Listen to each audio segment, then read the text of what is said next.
18 పడిమెట్ల పైకెక్కి గుడికేగు భక్తులకు ఎదురొచ్చే బంగారు స్వామి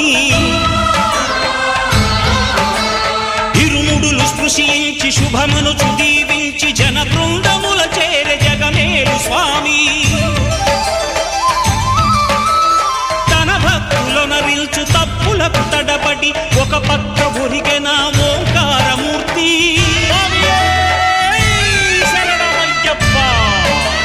స్వాములందరూ తనకు సాయము కాగా ధీమంతుడై లేచే ఆ కన్య స్వామి పట్టబంధము వీడి భక్తతతికై